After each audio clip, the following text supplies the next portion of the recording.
Yay. So Alright, are we ready? I've been recording, so go. Oh, alright. Hello everyone! My name is SaintSyk, and welcome back to Album 2 of the Magia records. You didn't actually have to have that long of a wait this time, which is kinda nice. We really started to develop... Hey, what's good, boys? Editing Saint here. You may be wondering why the video is currently having a seizure. I would like to know why to that as well. I looked through the rest of the clips, and it doesn't do this in any of them, except for just the first one. Like, the entire first one. So, I don't know why it did that. It really sucks that it did that. But, on the bright side, it's only for the first 2 or 3 minutes. So, let's just, thug that out together. I'm sorry. a better flow, a better work state with that new schedule that I sort of talked about back in, I think it was track 4 or 5 of album 2, which is kind of funny because in that I showed a calendar, and I think from that calendar the amount of things that actually did happen were none of them.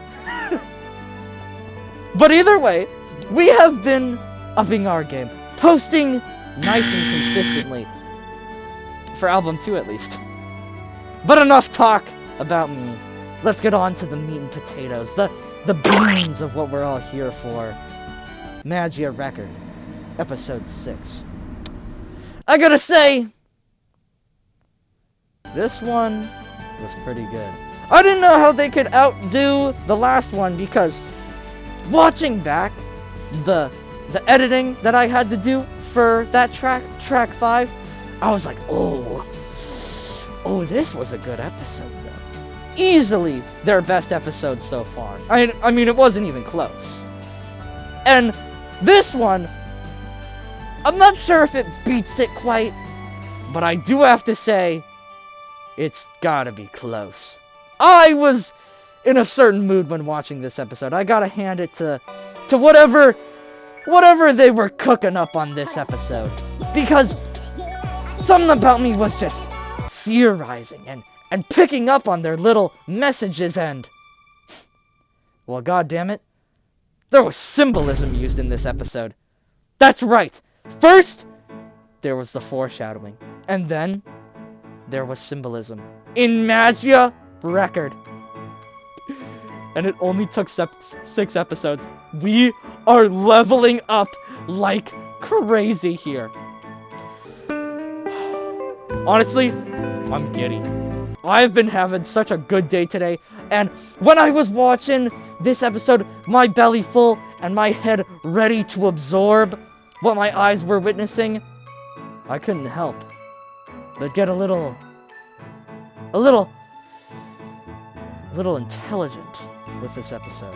I started making tiny theories, and I think the reason this happened is because since it is officially now spring break, that means we are expected to release another episode of album 1, a new track. So I needed to get in that theorist mindset, and I think I was absolutely able to do that today. So let's get into it. Let's not delay. Magia record episode 6. I'll do anything. Starts off exactly how the rest of them do. You know, they say old habits die hard, and I almost have no doubt that it will be still a long time before we actually get an episode of Magia record that starts where the last one left off.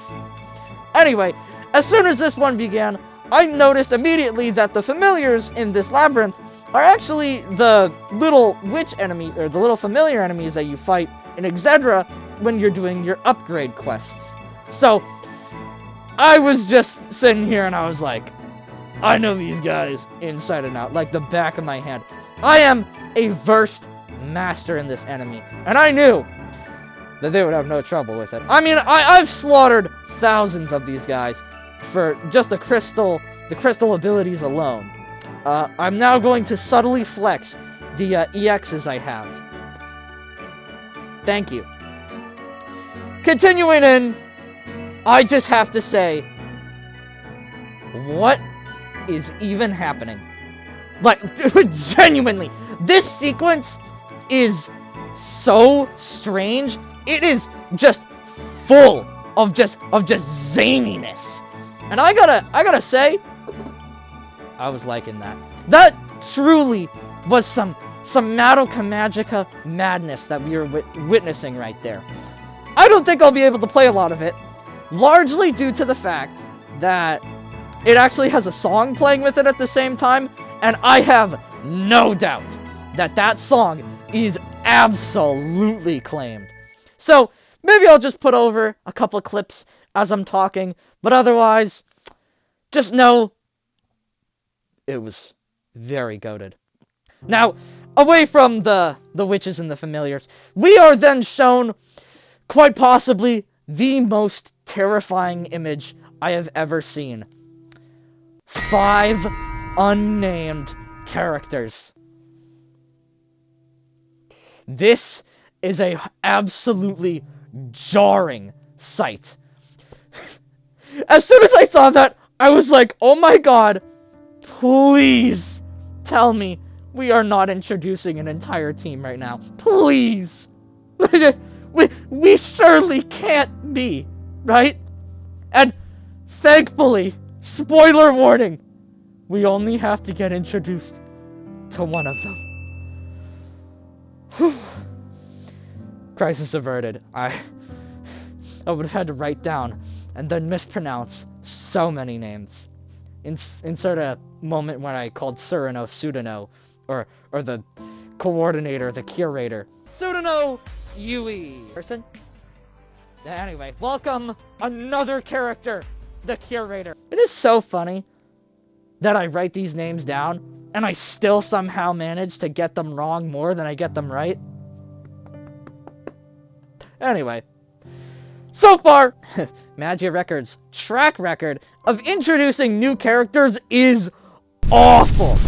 I know I like to make jokes, you know, I like to consider myself a bit of a funny guy, a bit of a humorous individual, somebody who pokes a lot of fun and makes a lot of cynical comments.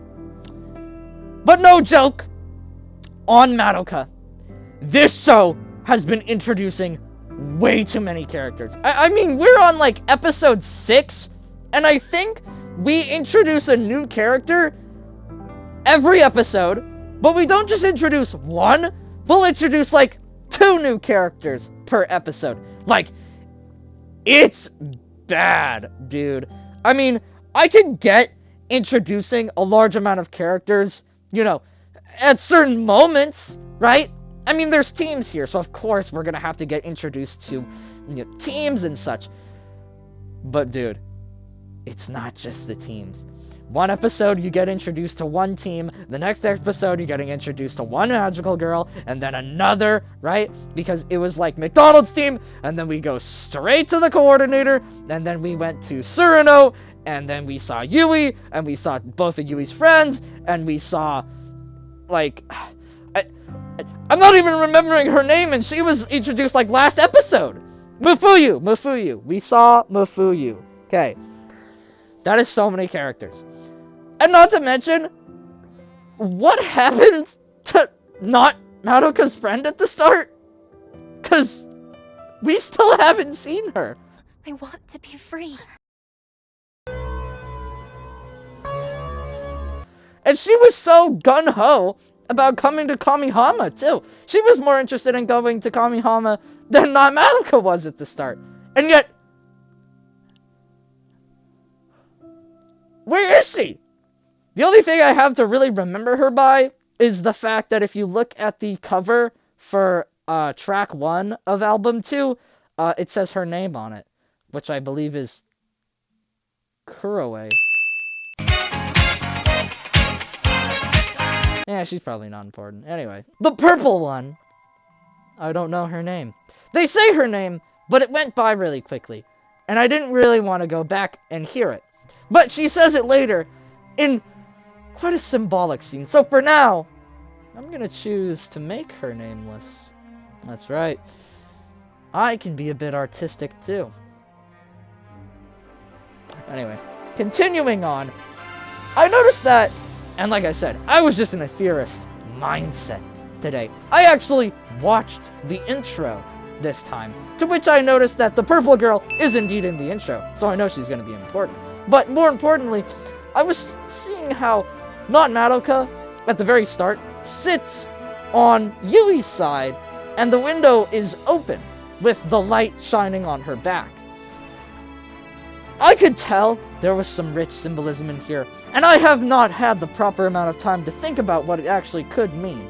So, I'm not going to give anything groundbreaking right now, but I think it's supposed to show how Not Madoka is on the path to finding Yui, but also that, like, Yui was sort of her light in this instance, because the curtains are hung up on Not Madoka's side of the bedroom, right? The light is no longer seeping into that side. The side that the light is seeping into is Yui's side. But Yui is gone. Anyway, I came up with that, right now. So, like I said, I'll think on it. I'll sleep on it. But that's just the thoughts for now. Moving on, we wake up, once again, in Nanami's humble abode. This is actually where we left off last time. You know, as I said, Magia record episodes can never truly start where they should. They need to immediately throw you for a loop for some cheeky foreshadowing. Not Madoka wakes up, looks around, takes about the same pathing that she did last night, and is also met by about the same thing she was last night. Nanami trying very hard. Nanami makes an extravagant meal for them at the start, and spits her top-tier game once again. To which, unfortunately, is met by absolutely no reciprocation, due to the fact that Nanami is currently trying to impress the equivalent of a brick wall. I do feel a bit bad for her. I mean, it's a common trope in romance for somebody to be a little oblivious. But this isn't even a romance anime. And Not Madoka isn't even doing it as a trope. She just is oblivious. I feel like I'm starting to get the sense that she's actually just an accidentally written out character from Azumanga Daioh. Anyway, as they progress their meal, Nanami inquires as to what Not Madoka might do with her day. Clearly, this was her almost asking her out. But, Not Madoka gives an interesting response that she is going to go sightseeing. Since I'm here, I'm thinking I might go sightseeing for a little bit before heading home. What? Not Madoka! Far be it for me to judge how you spend your time. I mean, I know I have no place to say anything here, but don't we have an objective that we're trying to fulfill here? What do you mean you're gonna go sightseeing? I mean, hey, I guess we all need vacation sometime, huh? Not Madoka goes on her sightseeing adventure, to which we bear witness to, as you all know by now, something I truly cherish about each time that I get to throw on some Magia record. The sightseeing. The scenery. That gripping environment. How wonderful. And let me tell you, later on in this episode, the slickness is powerful. It is dubious, the amount of slickness that they get later on. Anyway, focusing on the now, Not Madoka, following her, IQ of below room temperature, walks into, literally, like, Death Alley here. You know the image where the little boy is looking at the two castles? And there's, like, the horrible, terrifying one? Yeah, she looked at that and was like, dude, I'm so gonna go walk down there. And at first, I really tried. I really gave her the benefit of the doubt. I was like, maybe she's looking for a witch here. Nope! She walks in and says something, I'm gonna play what she says, obviously, but it's something along the lines of just like, oh, this part of town is so interesting. Oh wow, what a strange place. What's the point? I can't do anything right. You'll do fine.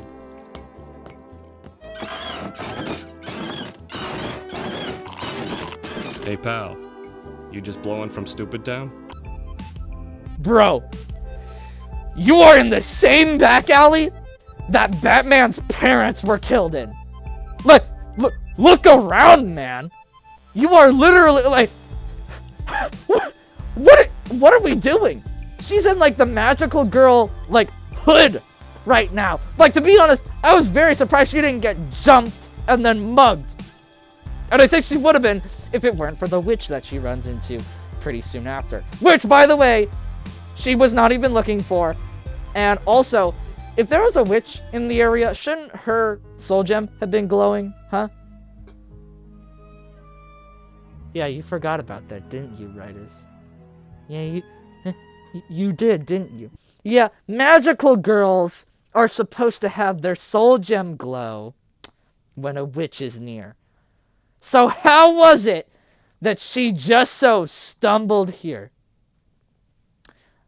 I'm on to you. Anyway, so we're in the circus. So not Madoka, after walking down... You know what? I'm just gonna move on. Why beat a dead horse? We already know that she's... The lights are not turned on upstairs. Or downstairs. Or anywhere, really.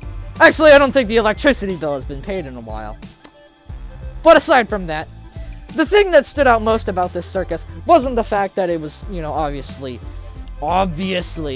a witch, but rather, it actually talks.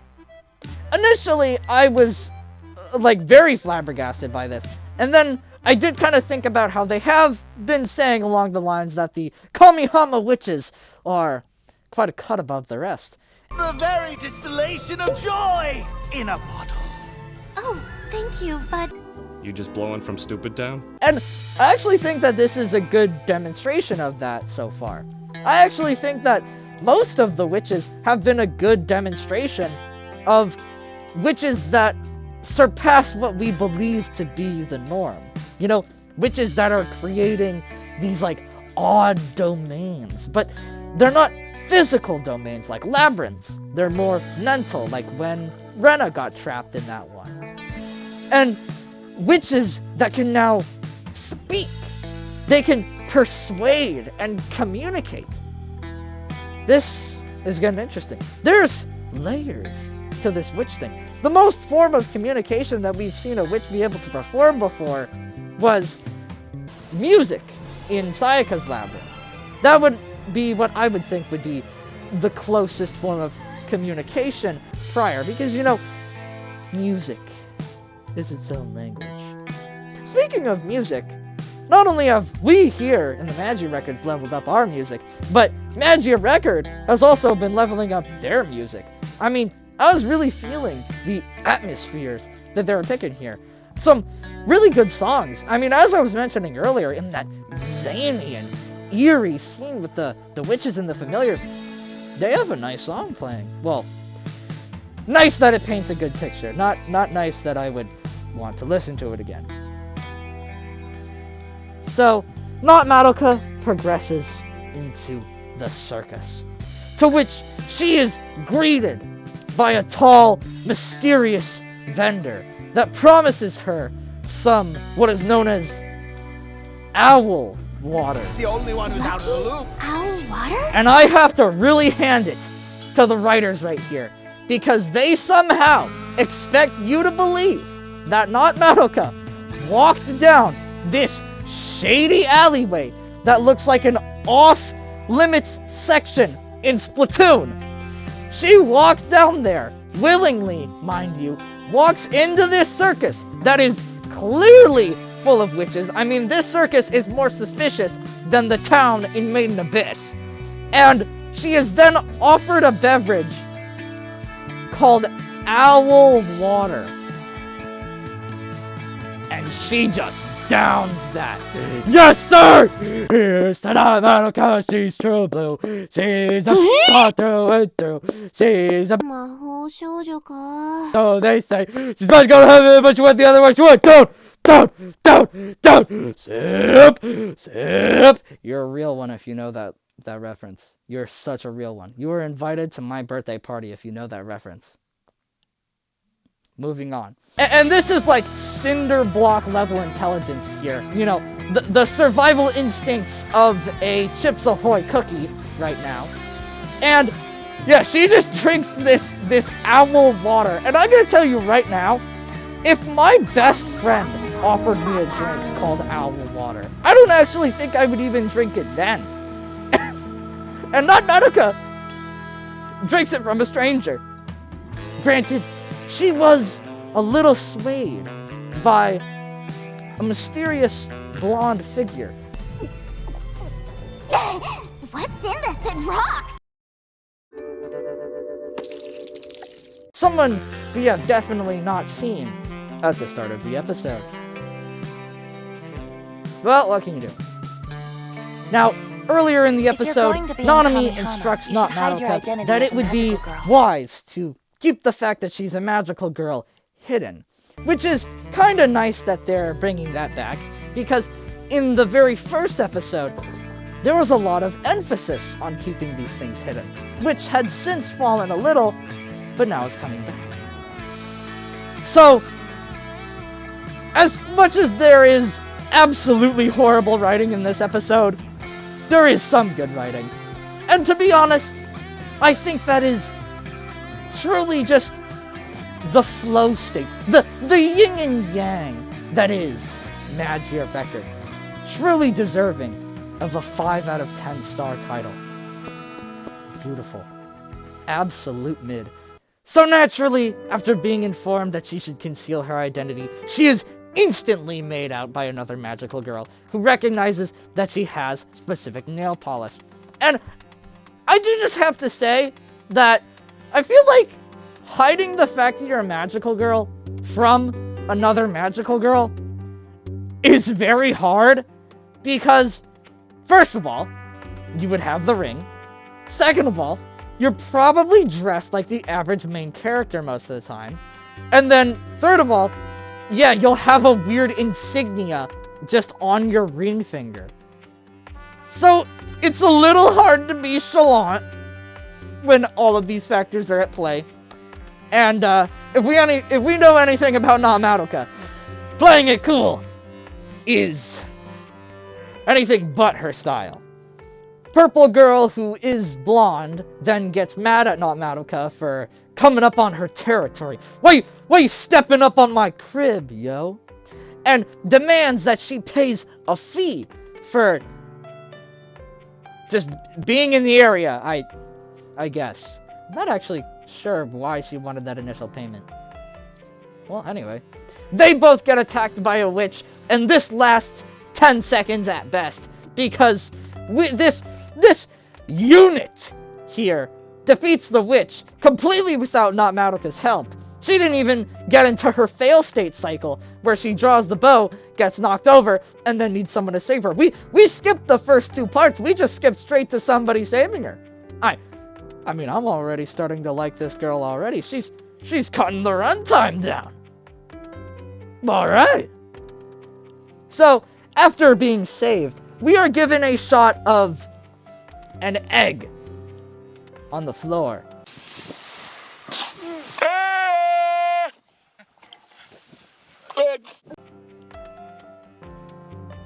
But if there's something I know about Madoka Magica, it's that random shots of eggs are never meaningless. And I actually do mean that, because the other time that there's a shot of an egg in Madoka Magica, it's symbolizing Mommy's death. So I knew that this one had to mean something. I even wrote a little something for this, huh? But just to build suspense. Let's wait a little moment before I unveil that. Because it is time to actually formally meet our purple-eyed, blonde-haired companion here. And I just gotta say, she just has a complete switch up after this. I mean, when she got introduced, I really thought she was gonna be, like, kind of mean, and, like, a big, like, tsundere. Like, essentially, I thought we were meeting the Magia record equivalent of Kyoko. But we didn't. We actually met somebody who is their own character, and I have to say, I like her. But it's not like I hired you to protect me. Look, you suck at fighting, so if I wasn't around, you'd be dead. True. Very true. I think that from the small amount of time that we've had with her so far, this episode builds her up pretty well. Because it uses a lot of symbolism. And those silent messages, the ones that you need to dig for, are way more powerful than just being told something. At least to me. At least to me. As an observer of the show. So, I would like you all to welcome another main character to the cast. Presenting Felicia Mitski.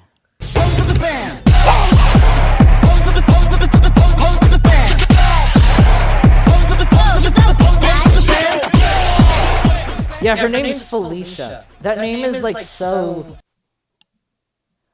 weirdly normal. Okay, that. We're cutting that. Oh, we're cutting that. Her name is so weirdly average. It just doesn't really like jump out at you as much. I'm basically just trying to say her name is very white. I mean, like, look at her name compared to everyone else. You know, you get Surano, Iroha, I'm still not even sure if I'm saying that one right, Yachio Nanami, and then you just have Felicia. It's so different from the other ones. But what if I told you that her name might actually be that different on purpose? And I'll get to that in a second. Because we got some good writing coming up here. Not Madoka being too much of a broke girl to actually pay off what she owes. Compromises by inviting Felicia for ice cream. To which she agrees. And I just gotta say, this is very cute.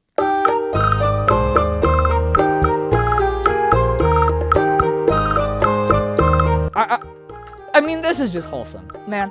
Like, as soon as I saw this little ice cream scene, I think Felicia won me over at that point. I was like, hey, wait a minute. You're not so bad. You're not so bad. I mean, they both get ice cream together. She gets 2 ice creams. She even gives one to not Madoka. And they both win. This must be a Japanese thing, because never in my life have I seen a popsicle that you eat, and then the stick either says if you won or not, but they won, and they get another popsicle. And this is just a nice moment, you know? We just got her name, which was a very symbolic feeling moment. You know, she was opening up to not Madoka, just as the egg was cracked. But I think there's multiple ways to interpret that cracked egg. Not only was it Felicia opening up to not Madoka, but something else. Something we learn a bit later. The pacing so far has been a little goofy. I mean, like, at the start, we were somewhere, and now we're back to Nanami's house. Then we're sightseeing. Then we're at the circus. Then we're fighting a witch. Now we're getting ice cream. But I mean, hey, I kind of liked it, to be honest. I can't even hate. I can't even hate. Even though I wanna be a hater, I can't even. I mean, this moment was just just too nice. One of my little notes that I wrote down here, as for the cracked egg here, was that I feel that it symbolized that Felicia is sort of a stray, you know, just looking for some shelter. And the reason why I use the word stray here is because we're actually shown a bunch of cats just walking around empty bottles as Felicia is talking. So it made me sort of feel like Felicia likely doesn't really have a home here. I mean, she's a mercenary that's just going around for random hire, not even for money necessarily, because time and time again, she compromises just for food. I mean, even when she does ask for the money, she always mentions that the money is for food, so that she can just eat. I'm a professional mercenary and I need to eat. Felicia isn't greedy. She doesn't want this money out of just, you know, greed. She wants it to just survive. Which makes me think back to Mafuyu. How Mafuyu also didn't have these grand dreams or aspirations. She just wanted to live. It's a sad reality that magical girls, right? These beings of whimsy, hope, and power are being reduced to not even being able to have dreams that go past just wanting to live.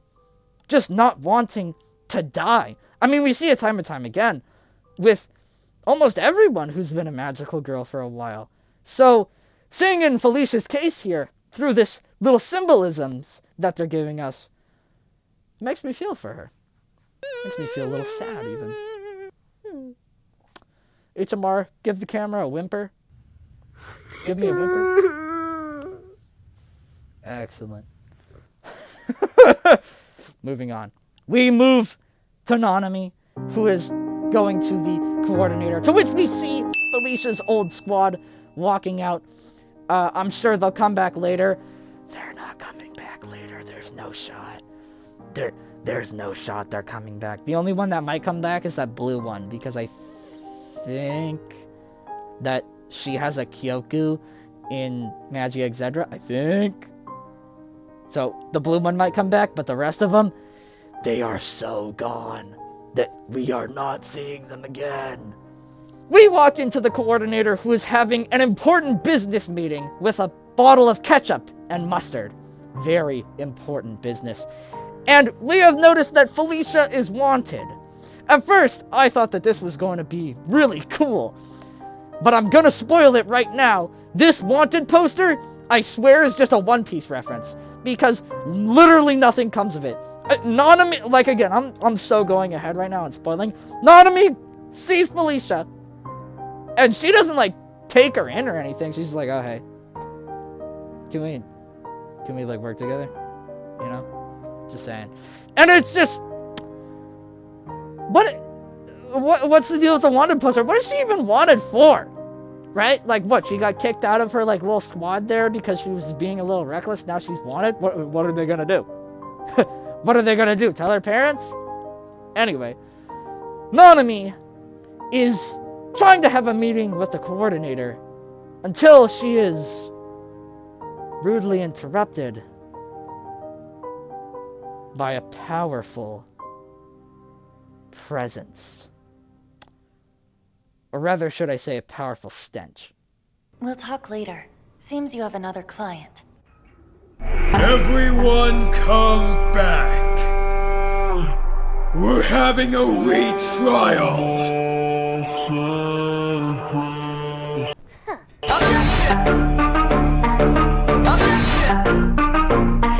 That's right, everyone. I got butterflies in my stomach when I heard just not even a word, but a single sound. Everybody, welcome to Magia Record, Kyoko Sakura! Oh yeah, oh yeah. This is why we I don't have a singular word to end that reference with. But this is what we watch Magia Record for, baby. We watch Magia Record so that we can see the characters from Madoka Magica. Okay. I just gotta say, every time that a Madoka Magica character appears in Magia Record, it is handled well. Even in the intro, when the Holy Quintinet is shown for the brief amount of time that they are, it is a very distinct shot because it is put in between two very colorful and happy shots, and then it is dark and drab and ominous and has this presence about it, this aura. And Kyoko's scene is handled no different. Even from just the initial seconds of her appearance, I gotta say, they encapsulate some of her most iconic sort of features. She's still wearing the same fit, she's eating a snack with a stick, and she gives us a little huh. What are they gonna do? Tell her parents? Smug, cocky, pompous, even. In this single frame, this single instance even, we were able to get a firm foundation that Kyoko Sakura is back. She almost comes back, sort of how she was introduced in Madoka Magica. That being sitting on metal and aura forming. Yes. This was very slick. Nanami and Kyoko back and forth here for a little bit, and to be honest, what they talk about is kind of meaningless. I mean, there's a lot of words that are said, but most of it's sort of fluff. So, I'm just going to tell you what's actually important from what they say. Kyoko, at the bottom line, just sort of asks Nanami if she can hunt in Kamihama, because she knows that there's a surplus of witches there, an influx. To which Yachio says, I don't care, go for it. Just, no PvP. This is a PvP no zone. Which is very good that she clarified that, because she is currently talking to the queen of instigating needless encounters and pointless battles. So I'm glad that she laid that groundwork. I swear to God, if Kyoko honors that, I'm gonna throw a fit. Kyoko, before sort of leaving, yes, I know, it's pretty quick. Kyoko, before leaving, sort of throws almost an accusation towards Nanami. That you haven't teamed up with the witches, have you? Don't tell me you guys have started teaming up with the witches or something. It's said playfully, lightheartedly, as if it's not a sincere jab, but I feel it was. I feel in this moment Kyoko is giving a genuine accusation to Nanami right here. Because she's, much as Mommy was, suspicious of her. That's all for what actually happens in the scene. But the things that I'm most curious about is just Kyoko herself. I don't know when and where we are as far as the standing of Madoka Magica's timeline is going. I mean, is Sayaka still dead? Are we at the end of Madoka Magica? Are we in the middle of Madoka Magica? Are we somehow before Madoka Magica?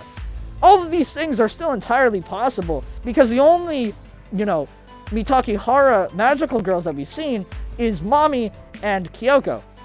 Yes, I know Kyoko's not a Mitakihara magical girl. Doesn't matter. The ones we've seen are the two seniors of the group. The two that are magical girls prior to Homura's time loop. So, as far as when we actually are, we could be anywhere. We could be before, we could be after, we could be during. I don't know. And so, that makes it very interesting about where each character is within their development, because you sort of have to weed out how they are. Because it seems here that if Kyoko's intro is anything to go off of, Kyoko might not even know anyone from Mitakihara. She might have not even gone there yet. Because maybe she'll go there in the future even. It's hard to say, because in one extent, it is just her personality. But I feel if this was after Sayaka's death even, she would be very different. She would be acting and speaking very different to what she does here. So, as far as I can theorize, I do believe that we are not after Madoka Magica. We are sometime during or before. Likely during. To a degree. It's confusing. But this is as far as I sort of have cooked up so far. And I just have to say, man, I really like the weather she chose. This is weird. This is a little side rant here. I just like gray weather.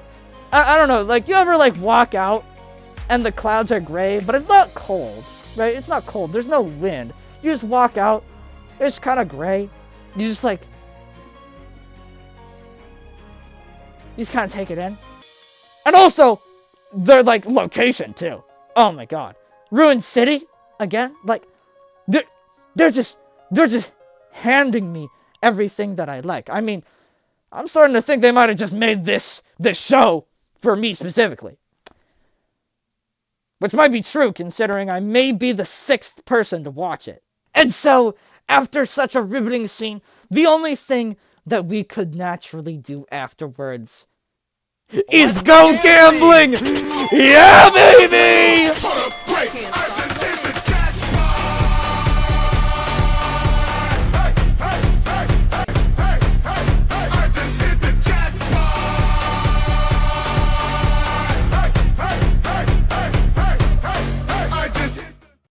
Gambling time! You may be wondering, Saint, how are we possibly going to go gambling if all of the characters we're following are underage? And to that, I don't know, because they go gambling anyway. Yes, sir! Let's go gambling! Hey. No, but that's not a joke, though. They actually do go gambling. Not Madoka and Felicia go and test their owl water. God, I literally couldn't think of a less appetizing name. And it is, as it was marketed, very lucky. It kind of reminds me of the liquid luck potion from Harry Potter. Yes, I know that's very niche, but that's just sort of how it reminded me, because they just immediately go gambling. Not that that happened in Harry Potter, but they immediately go gambling and just abuse their luck. And the whole time, I was just like, how are they gambling right now? They are clearly high schoolers. Not even. I think they might actually be middle schoolers. How are they gambling?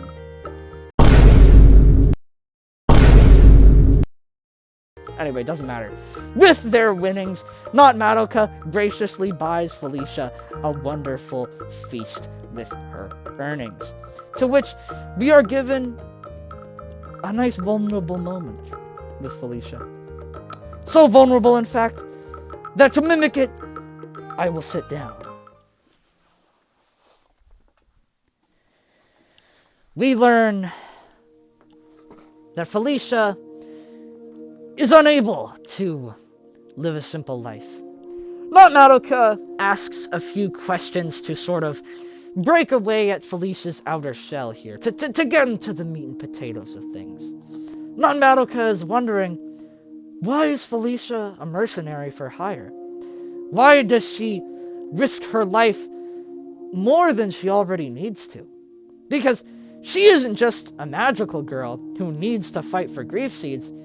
She's choosing to be paid to go in battle as a mercenary. To which, again, Felicia says that it's less about money but more about food. I mean, it is about money because she needs that money to buy food. To which Not Madoka asks the question that I myself had been wondering this entire time. What about your parents?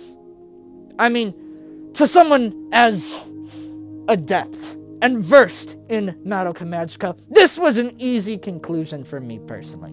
The stray cats, the cracked egg. I mean, let's think what an egg really represents. A child. The egg is cracked here. It's spilt out. It's left on its own, defenseless. The outer shell that was containing it, the home, the structure, has been broken, leaving just the yolk.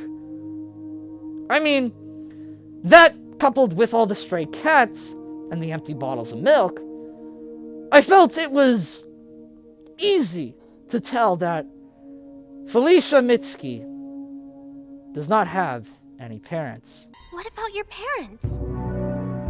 They're dead. They were killed by a witch. What are they gonna do? Tell her parents? And tragically, both of her parents were actually killed by a witch. This is hard stuff here, people.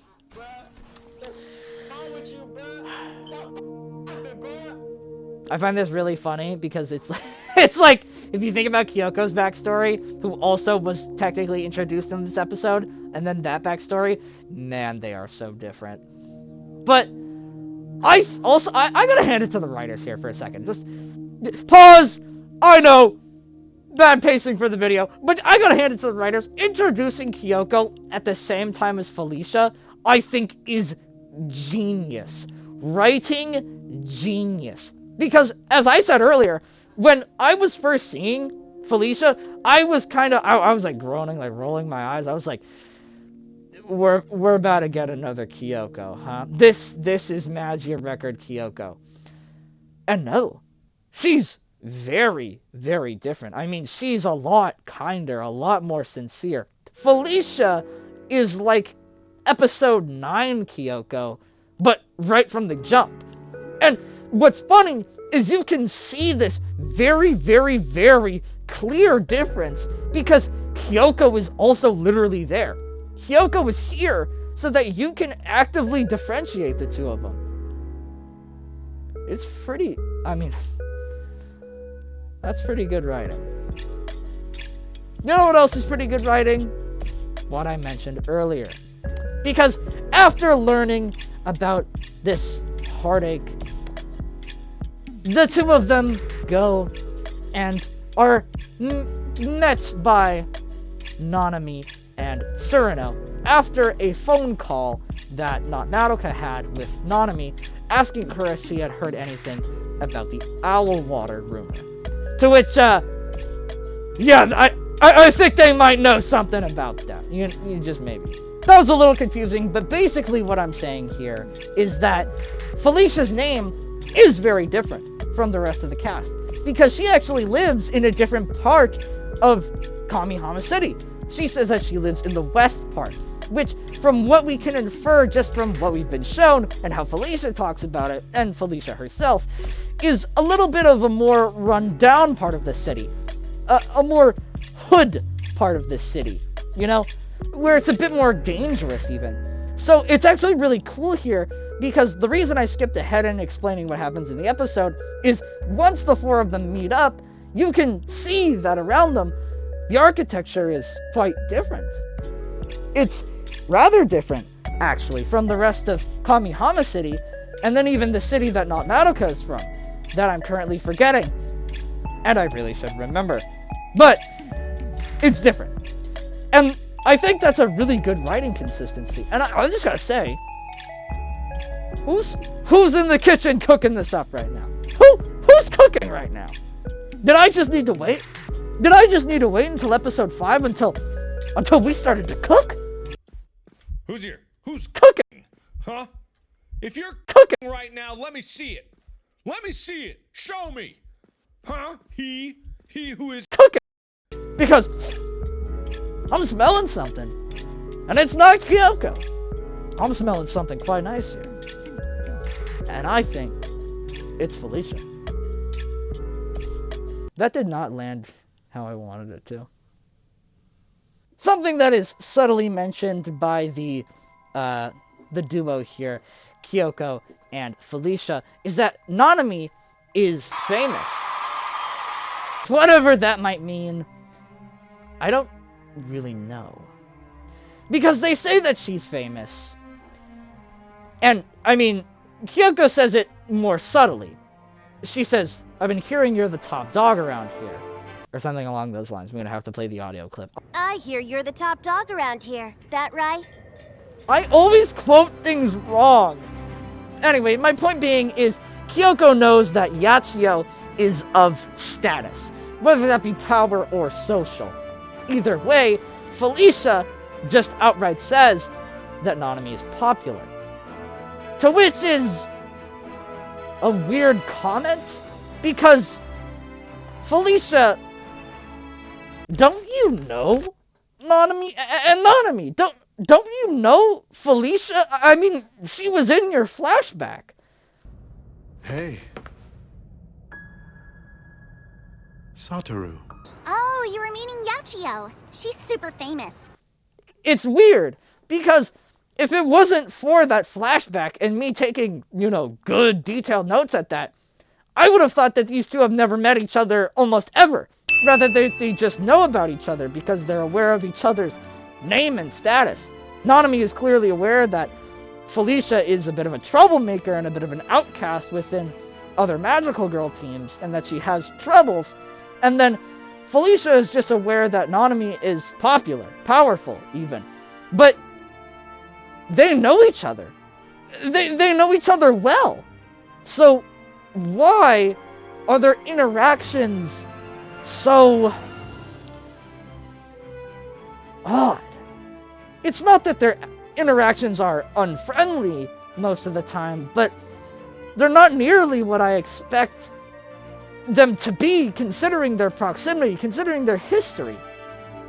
Maybe I'm not quite understanding what the flashback of the last episode was, but Nanami, you still cleaned her mug. How you would always take such good care of each of our favorite coffee mugs. There was 3. She's the 3rd. So why are they acting like they're just a hairs away from strangers? I don't get it. After we get the full explanation of the rumor here about the owl water, delicious. If they ever open a Madoka Magica like theme park world, god damn it, they better have some owl water there for me to try. Ugh. Anyway, they go back to the evil circus, to which Felicia sells the entire operation. But to be honest, I couldn't blame her here. I feel like a saint of my past would have been frustrated with Felicia here, but the man I am now, I just felt bad for her. Because here she was, tricked yet again by a witch. The same thing that had destroyed her family and irreversibly damaged the course of her life, cutting off any dreams that she could have ever had. She now has to fight these terrifying, evil monsters, and it clearly takes a heavy toll on her, even just looking at how grim she is at the start and how rageful she is. She's just seething. And so she loses it. But I think understandably. Now, obviously, this isn't good, and Nanami makes no effort to You had one job and you couldn't even do that. notify. Well, basically, Nanami lets her know what she's done wrong here. Hey everyone, Editing Saint, super quick here. I forgot to mention 2 things, so I'm just going to go through that really fast because the video is already very long and I don't want to talk about it, and I will probably just end up talking about it in the next track anyway. Okay, let's go. So, I actually forgot to mention that Not Madoka ends up hiring Felicia as her permanent bodyguard. This is actually a really good scene, and what's even better about it is that Felicia's payment is, initially she asks for money, but Not Madoka knows that the money is going to be used for food, so she actually just offers for a home-cooked meal. Can I offer you food? Like what? Something that's homemade. I just figured, you're probably eating out a lot lately, aren't you? You would really cook for me? Guess we've got a deal then. And so we get this really sweet interaction, and I think this is like truly just solidifying that they are friends, even if it does seem that they have more of a work relationship. I think it's really nice. I think Felicia really needs this connection. Okay, and secondly, during the time when Felicia and Yachio are arguing, just look at not Madoka in this moment, bro. Oh my god. It's like the McDonald's scene all over again. Holy soy. This is insane. I actually swear that most of the show could probably happen without her. Well, no it couldn't, but like, you know what I mean? She's just such a little bystander sometimes. Oh my goodness. She better get at least a little backbone by the end. Okay, that's all, bye. And so they end up going to stalk a familiar that is currently whispering sweet nothings into a couple students' ears. Again, showing that this witch can talk, which is very strange. Nanami has to physically restrain. Restrain. That is not a word. Nanami has to physically withhold. There we go. Felicia from lashing out at this familiar, to which they follow it to what they believe to be the source of the owl water. Once they arrive there, they are met by not what I was expecting. Unrelated, I just remembered that I forgot to mention this. After Felicia has her crash out at the first time that they see the circus, Kyoko is actually spying on them, which I think only adds to my little theory that Kyoko is suspicious of Nanami, because Kyoko has already been, given the pass. You can hunt here, go for it. It doesn't matter. But instead of doing that, Kyoko chooses to spy on them, listening in on their conversations without them knowing. I think she's tracking Nanami. And I don't have anything to support this yet, but it's possible that Mommy and Kyoko could be working together to track Nanami. But I don't know that yet. Especially considering the fact that in Madoka Magica, Kyoko and Mommy are known to not get along. At least, I think. Their ideals shouldn't allow them to. This has all been a very think-heavy episode, as you can tell. A lot to digest. And I think it's good, because I'm going to have to write a fifth theory for album 1 pretty soon. And I really like that this episode was able to warm me up a bit, to build me up, shake the dust off. Anyway, they're met by a cult. Like literally a cult of what I can only assume are magical girls. I'm not sure if these are just devout cult followers or if they're actually brainwashed, but they surround them, spout a bunch of nonsense, and speak about someone called Magius. Yes, Magius? Editing Saint, play a clip of one of them saying, "The Magius will guide our way." Thank you. They speak of whatever that is. And then Felicia locks in. The cult promises Felicia that if she joins them, that they can grant her her wish. It's kind of funny that they say wish. That they can grant her what she wants. That being the eradication of witches. And honestly, just the frame right there, just that shot of Felicia, I was like, whoa. Where'd that come from, right? Like, that's new. Can't say we've really seen that one before, We've seen them look pretty derpy before, but that lock-in right there, I was like, oh. Alright. And then the episode ends. That's right. Magia record episodes love leaving off on cliffhangers most of the time. Except for last episode, which ended off on a nice thing. Oh, wait a minute. No, it didn't. Wait a minute. I just remembered. Last episode, McDonald's team was in like this like deep turmoil, and then in this episode, we didn't even see them. We didn't even hear a single thing from them. Nanami even went to the curator, and the curator didn't have any things like to say to her on McDonald's team. Oh my god. Maybe that's why she was interviewing a bottle of ketchup and mustard. Symbolism, man. That was such a schizophrenic sentence. Anyway, yes, that is the end of the episode. And the fan art at the end was... it was nothing special. It was nothing remarkable. Now, as far as the recap segment goes, that is the end of Magia Record. But to give a little bit of Magia news, which I might just have to start making separate videos for if this happens enough. But Magia Xedra is celebrating its first anniversary. Hey, everybody, let's clap our hands. Let's clap our hands for Magia Xedra. It's a more clap. Yeah. Happy birthday. I'm a little confused on why it's the first anniversary, because I definitely know for a fact that they have been around for longer. Oh, wait a minute. No, wait. I actually don't think they have been.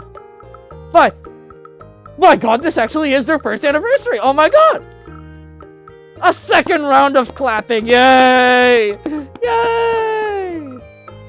Alright, that's enough. In other news for mobile games, Madoka Magica is collabing with 2 different mobile games currently. Screenshots will be up of that right now. I have absolutely no idea what either of these mobile games are, but I do just want to make you all aware of that. One of them is collabing specifically with the second recap movie, which is an interesting choice, to phrase it that way, because the second recap movie is the second half of Madoka Magica, so basically just the ending. But you know what, sure.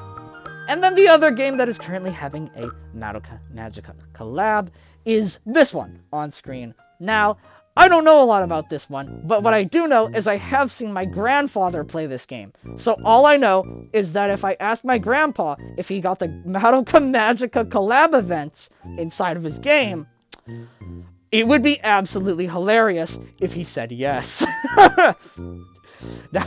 Oh my god, that actually might be peak. That might be peak. The world may be healing.